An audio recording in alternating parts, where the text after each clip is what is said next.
Hello and welcome to the final episode of the season of Under Center with Jake Russell. I'm your host, Collin Sheffield. Alongside me is head coach Jake Russell. Coach, you went on the road to Atchison, Kansas, your first time back in the NAIA Playoffs since 2015.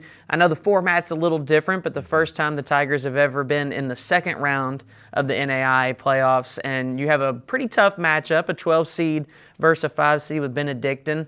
And you know, that's one of those teams out of the Heart South, very good, a quarterback that can spin it. And as we saw, they had a little bit of a two-headed monster at running back, Witherspoon and Ugorji. Both of them were moving through, getting things done pretty well there in the second half especially.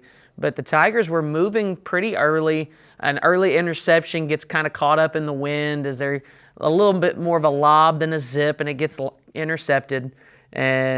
But you're able to turn it around. And I thought that one of those things that we were talking about with Georgetown is you kind of started out with the 2 field goals rather than maybe touchdowns, and maybe that's where it started to feel a little less momentum building anyway. And we said, how are they going to grab it back? And the defense came out and did such. And then you're able to put scores up on the board. You're able to score points. You get a big 80-yard pick six from a true freshman right here out of Taylor County. I'm sure that's a pretty surreal feeling for him to be able to do that in the playoffs and make an immediate impact as a freshman. And then you put a field goal in there at the end of the half, and you have a 10-point lead headed into halftime, and you got to be feeling pretty decent about yourself at that point. Yeah, it felt great. Even the first drive with the interception in the end zone by them was a great drive. Like you clearly gained the confidence that we're going to be able to move the ball. At that point in the game, the wind was a factor, but it wasn't a factor to the point where we couldn't do the things we wanted to do. And we knew that. I became a meteorologist to the best of my ability over the week, and especially getting close to the game. And we saw that, hey, in the second half of this game, there could be some extreme winds to the point where it may eliminate the passing game, which is really kind of what happened through the game. So we knew if there were things we wanted to do in the passing game, we wanted to try to do that in the first half, and especially in that second quarter where we kind of had it at our back, which also can be equally as tough as a thrower, especially trying to move the ball down the field. But even on my side, maybe even trying to do a better job of getting those plays ran in the first half, knowing you might not be able to in the second half. But the second quarter was great. They get the interception, they respond with a touchdown, and we had the utmost confidence in our team. It's one of the reasons we've loved playing the extremely tough schedules over the last couple years. While we scheduled specifically in the out-of-conference some teams that were playoff caliber teams. And we responded really well. Like you said, 17 points in the second quarter in a variety of ways, right? A great drive that's just kind of methodical, and you go down all the way inside the 5 and score. The pick six by Jaquan, that was just, like you said, an awesome moment for him. And a guy that we had a conversation with halfway through the year, like, man, you're so good and we want to develop you. We may try to save your season, because he had played in 2 games. But we talked to him about, if we have an injury, like, you're our guy. And we unfortunately did have an injury, and man, he stepped in and played unbelievable. I was joking with him yesterday. I said, if you had played the whole year, you would have probably been the freshman defensive player there. You might have been all-conference guy, and he's got a sky-high ceiling, and we're super excited about him in our program. And then the last drive of the half, we go down and score and get the holding penalty, and that ended up, I think, being a big factor. It's when you're playing a really good team in the playoffs and on the road, those little things that kind of get lost, and people always focus on the end of the games, and rightfully so. Those little things get kind of lost in looking back on the game. But having back-to-back holdings there, first and goal from the 25. I don't have a lot of good first and 25 plays, and even a couple plays there didn't get us closer. But what a kick by Collin in those conditions, and all the momentum going into the first half. Exactly where we wanted to be, and was very proud of how our guys came out and played well, even responded to a couple little things early going into the half. Second half, it just felt like it really went sideways on the block punt. Of course, it takes a perfect spin and stays in the end zone. Why can't it go out of the back just for a safety, right, or for 2 points? Instead, it sits right in the end zone for a touchdown for them. And then it felt like the momentum shifts and it starts to go their way. Their crowd starts to feed that life into it. The wind kicked up at a whole different level there in the second half, just like we all kind of saw that it would, and it certainly played a factor. Everybody kind of goes to the ground game, and of course, Trey Bass has another miraculous game, another great half of football from him, kind of leading the way, and their two running backs had such a good day. There was a lot of push up front from both sides, and it just kind of turned into a run fest. And right towards the end, you've kind of got a chance. You're doing a good job of moving down the field, running that clock, and you get to a point where you go, okay, we've got to score here. Otherwise, they're going to get the ball back, and it's going to be pretty tough to get this one back. And it's kind of what happened, one that just kind of gets a little loose and intercepted right there at the end, and that kind of sealed the deal. Yeah, I told our coaches at halftime that there was going to be a play on special teams that had a huge impact on this game, and they made it, right? I don't think have had a punt blocked, or I don't think even really close all year. We've had, Allene is the best punter in the country, and even backed up a little bit. But with the win, I'm thinking, man, Allene could kick this inside the 20. We knew field position and the little things like that in this game. And once you got out there and you kind of felt the weather, especially in the second half, you realized, as an offense, probably 10 or 14 points is going to seal the deal here. And as the leader of the offense, that really cuts at me. And, just our staff's so great because we did our job and, this, that, the other. And it's been so awesome with that.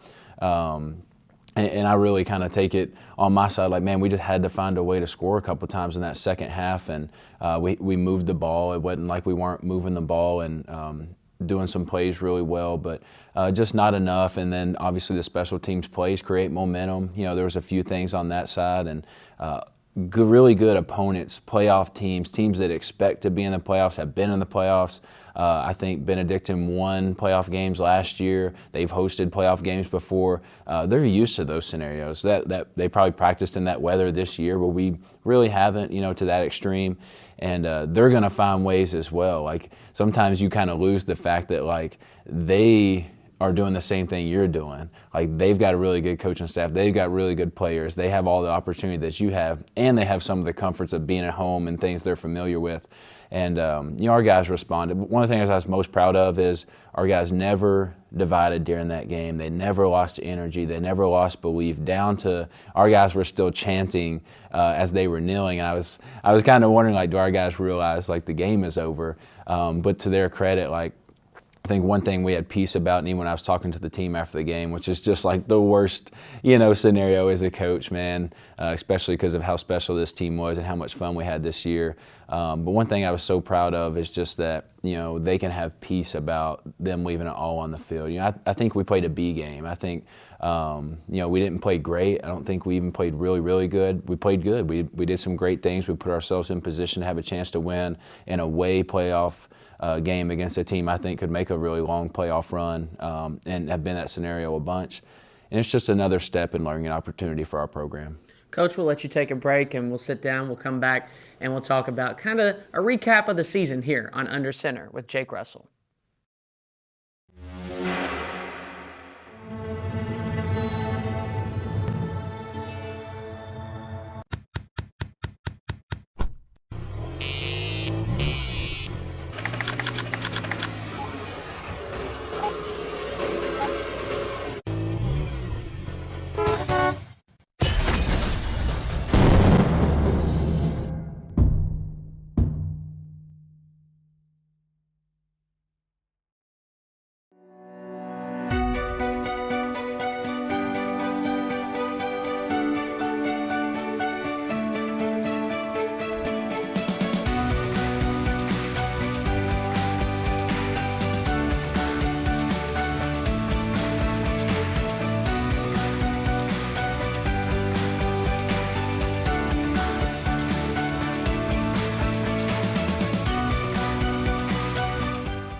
Food isn't just fuel to live, it's fuel to grow. My family relied on public assistance to help provide meals for us. These meals fueled my involvement in theater and the arts as a child, which fostered my love for acting. The Feeding America network of food banks helps millions of people put food on the table. When people are fed, futures are nourished. Join the movement to end hunger, and together we can open endless possibilities for people to thrive. Visit feedingamerica.org/actnow.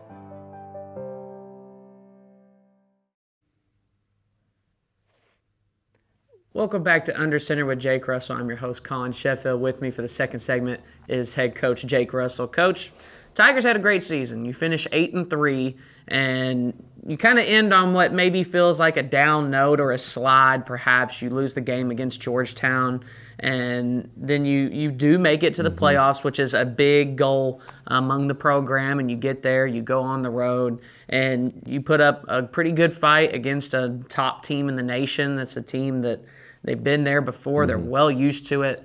Number 5, you take them to the brink, and you end up coming up just short. So now that your season's over and you're looking at, the whole in review, you're doing your exit interviews and you're talking to coaches, staff, you're talking to players, what is one of those things this year that maybe you're most proud of from your team putting together?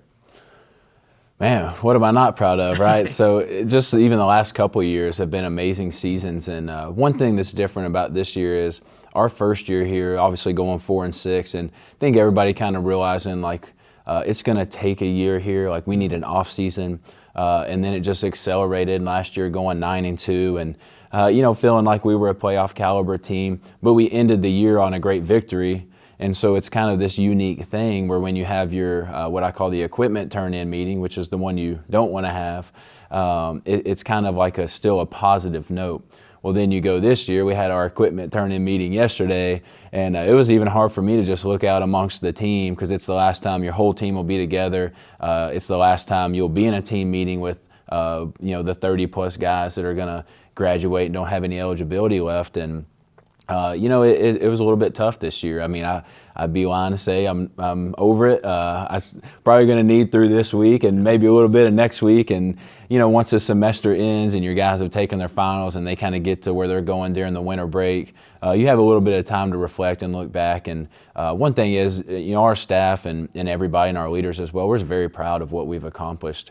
We've lost 5 games in 2 years by a total, in all 5 games combined, by 21 points. Every single one of those has come down to the last possession. Some in overtime, some 2-point conversion to force overtime, some crossing the goal line to win and don't make it, and then obviously we're down to, I don't know what yard line, maybe the 30 we got down to, and moving the ball and very confident we were going to find a way to score. And I felt like when we got that ball back with 4 or 5 minutes to go, it was like, man, all these losses in these situations, like this is our time, and it just wasn't. This will be a great growth opportunity for our program, but the very positive thing is we keep taking these small steps forward. We want these huge leaps forward, and we've made some of those, but we actually accomplished one of our program goals this year. This is the first time we've done that, right? Our 3 goals are win the national championship, right? 2, to be in the NAIA playoffs. So that was a big deal for us, not only being there, but as you mentioned, we got to the second round, right, through a bye. And then 3 is to win that conference championship. Well, for 2 years in a row, we've been in a game that if you won, you were the conference champions. This year it was literally you win, you're conference champions and you're celebrating on the field. Yeah. Last year it was you had to win and then win one more after, which we did. And so we're right there on the doorstep. All these things will be hugely beneficial for us as we continue to be in those moments. And then I'll finish with this, what I told the staff in our staff meeting yesterday, which was the first time our staff got together since the game. I said, in 10 years from now, if we go 8-3 and lose in the second round of the playoffs, I want us to be in here saying, that can't happen. That's not the standard and the expectation of our program. That hasn't happened in 10 years, where it's the first time this has happened in 10 years. So I challenged the team yesterday, don't just now meet and try to reach the new standard and expectation that these guys have worked their tails off to reset the standard every year. I want to be the Alabama of NAIA football. If Alabama lost Saturday and didn't make the playoffs, I mean, they were calling for the head coach's head, right? Yeah. I want to be that in NAIA football. And, there's no secrets. You just got to work hard. And it's cool to play some teams this year that have been the version of that or are close to that. And so it's a great challenge for our program. Our expectations and standards keep resetting, but we just want them to keep going up. For that up to happen, what do you see as maybe this year? Anything that you took maybe from a past year or that you've kind of learned along the way? What would you say? Maybe not secret sauce or the key to getting into the playoffs or putting yourself in these positions, but what are one of the biggest contributing factors to it? Yeah, well, if somebody's got the secret sauce, let me know, because we always say there's no secrets. It's hard work and dedication that starts in January. And what I told the team to end the meeting yesterday, and I think this was very humbling and sobering, was think about how much hard work and sacrifice this team put in since January, and it wasn't enough. And it kind of cuts because we have some guys that probably literally did give every single thing they've got, and I think our team Saturday gave everything they got. But now we have to combine hard work, dedication, talent, coaching. I think we have an elite level of all those things with elite execution. We've been beat by teams that are really, really disciplined and good at playing football, right? I don't think we've ever stepped on the field in the last 2 years and said, well, we just weren't as good as that team, right? And it's very cliche to say you beat yourself. And sometimes I don't like that. Benedictine, I learned how to say it, Benedictine, right? They beat us Saturday. They executed the game of football better than we did in all three phases, right? We didn't play bad by any means. Very proud of our guys. But if we can find a way to, maybe something that'll become a rallying cry for us next year is don't just practice it until it's right. Practice it until you can't get it wrong. And I think those teams that have found a way, just like Benedictine and some of these teams, they've found a way to capture that. And so if we can combine our coaching, talent, resources, everything we've got here with elite execution, I think that's how we get to that point. And we talk about it through the season, talking about how, certain losses or certain wins can help take you to a point you say, okay, we've been here, let's do this. Okay, we've been here, we can get through this. We know how to adjust. And I feel like that's kind of the same, maybe overarchingly, as you look through some of your big goals. You say, okay, now we were right there in a conference championship game, and maybe now we've got a better outlook on how to go about what that looks like on game day or whatever the case is. Okay, we've been in the playoffs. We see the atmosphere. We know what a trip like that entails.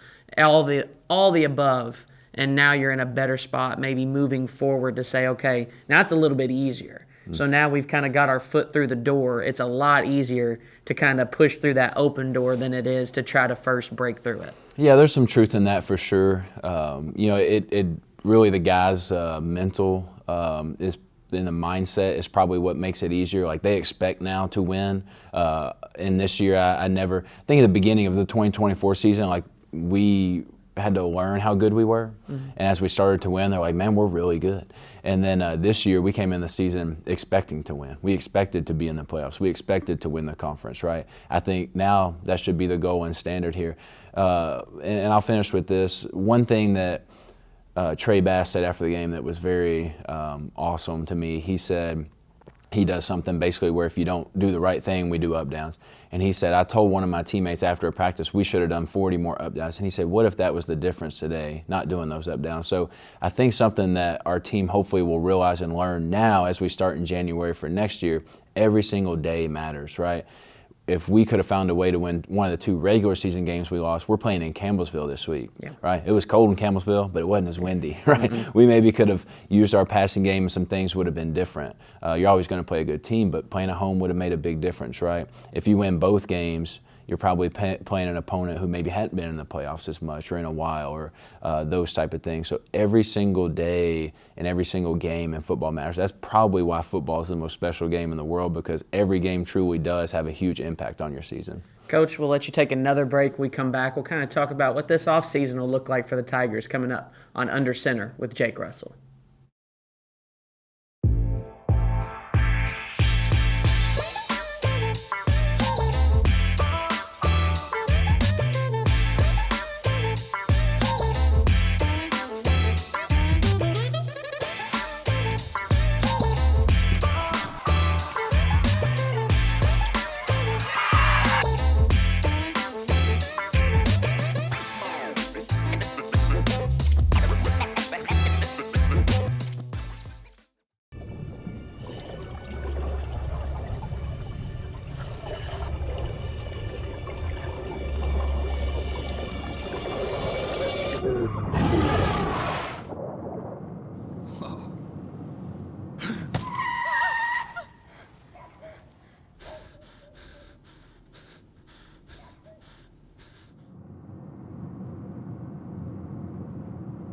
Eyes forward. Don't drive distracted.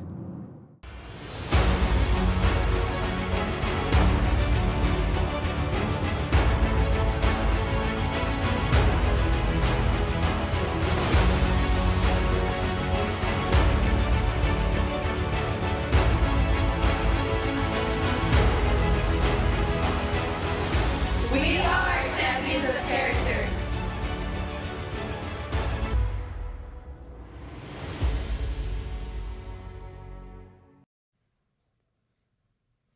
Welcome back to the final segment of Under Center with Jake Russell. I'm your host, Collin Sheffield. Alongside me for that final segment is head coach Jake Russell. Coach, Tigers now are moving into that off season, and we're talking about, the equipment turn-ins, the exit interviews with your staff, with your players.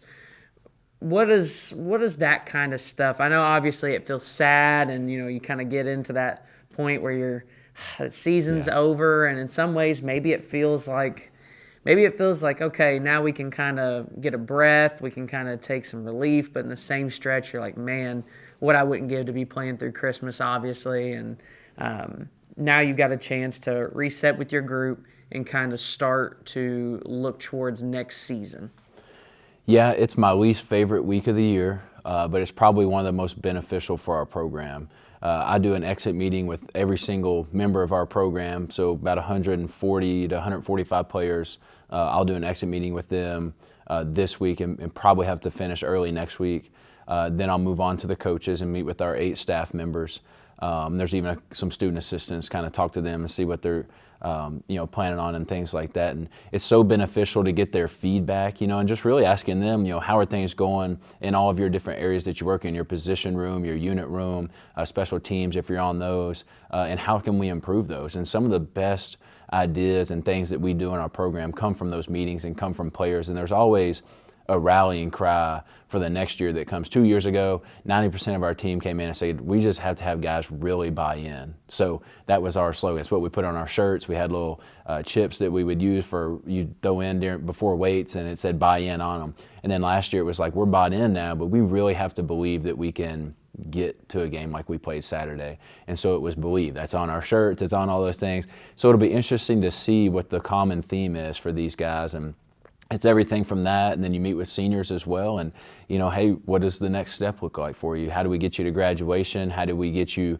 into the next step of what you want to do, whether that's try to continue to play football, coach football, go and work in this field, that field. We have guys that are going to be lawyers, doctors, everything in between, and they're exhausting. I don't enjoy them overall from start to finish, but individually I really enjoy talking to our guys and really just telling them how appreciative we are of them. They do one with me, they do one with their position coach, and it's a tough week. Obviously yesterday coming in, first day kind of back in the office technically, and everybody's like recruiting, because we may even feel a little bit behind, to be honest, and I'm not very motivated to recruit, and so you got to get yourself motivated, right? Because you got mid-year guys that are looking to make decisions now. Right, you got high school guys that the first signing day, which I really disagree with, that there's an early signing day, but that's not my decision, obviously, and I definitely don't have the power to change it. We have the first signing day is Wednesday. There will be guys that want to sign an NAIA on Wednesday. So we're like, man, do we have guys that are ready, and are we ready for that as well? So like you said, football's very crazy, where as soon as the season ends, you just roll right into the next phase, and it's like, well, 2026 season's here, and you almost don't have time to debrief, and that probably really happens here in a few weeks over the Christmas time. And we can talk about that recruiting level, and now you start to say, last year you said, okay, we have all this success, so now you can start being a little bit more poignant. You can be a little bit more picky. You can really go after some top target guys. Yep. And now that you got through the playoffs and you're into the playoffs, and you say, okay, we're a second-round NAIA playoff team. We are a Mid-South Conference Championship game team, and that is really going to go far in a sell of a top transfer, of a top freshman, whatever the case is in terms of recruiting. 100%. Tell our staff sometimes that they're like, we need to be doing this in recruiting, and they're always pushing me, which is great. I asked them to do that, and even like this past week, it's like we had that bye week, and we did talk a little recruiting, but it was like, guys, the most important thing for us is if we can win a playoff game or win a conference, or just every game you win automatically bumps your recruiting to the quality of kids you can get, the quality of kid that wants to be here, the interest. When you're trying to sell, a 4-6 season, it's tough. You're selling a vision. You're selling something that's not tangible yet. But now you're selling, hey, we've won 17 games in the last 2 years. We've beaten top 10 teams. We've done all these things, and we're so close. Come be a part of what gets us over the edge. And guys get excited about that.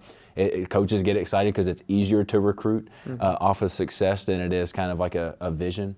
But we have a great staff that recruits their tails off.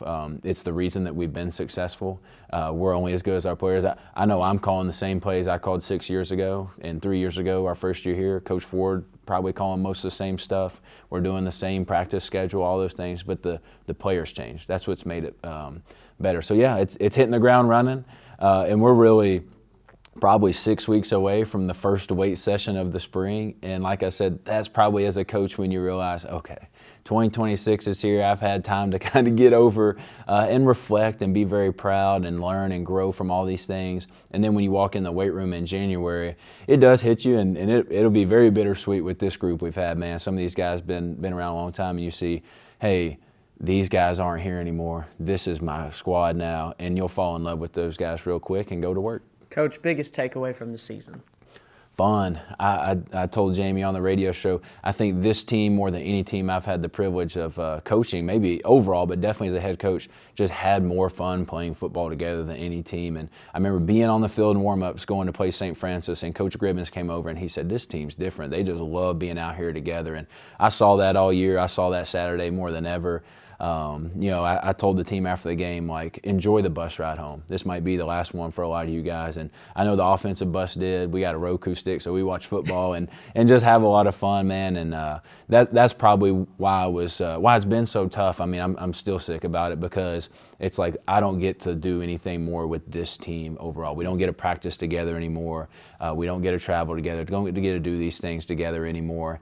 And, it's a tough thing about sports. I tell the team that through the year all the time. This team, the 2025 Campbellsville team, will never have another season together again. Somebody will leave the program, even if it's just through graduation. I hope nobody else does, right? But now in college football, there's a reality of that. There's a reality that it's hard to keep a staff together. You have great coaches, they get opportunities. Luckily, I don't have any coaches that aren't doing the job. You take away the opportunity. My staff's done an amazing job. And that's the biggest takeaway, man. Just so much fun, and just going to miss this group, over 30 seniors. And like I said, this is the first group. I mentioned this maybe a few weeks ago. I've had guys that have been with me my whole head coaching career, 5 years. I've had a lot of guys for 4, and we've had a bunch of guys that have been at Campbellsville all 3 of our years. And so it's tough, thinking about and looking at those guys and saying that guy won't be here when we lift weights in January. And we're going to miss those guys, but we got an amazing group of guys coming back, amazing staff, hopefully come back, guys. Everybody's hopefully coming back. I think everybody's locked in and excited about what we're building here. So that's the biggest takeaway. Coach, great season, and can't wait to see what you build in 2026. Absolutely. See you in 9 months. The Tigers are finished for the season, so this marks not only our last episode, but the final game for the Tigers here in the 2025 season. I'd like to thank you all for tuning in and week out, whether that be for game day or for Under Center. Thank you so much for all your support of the Tiger program.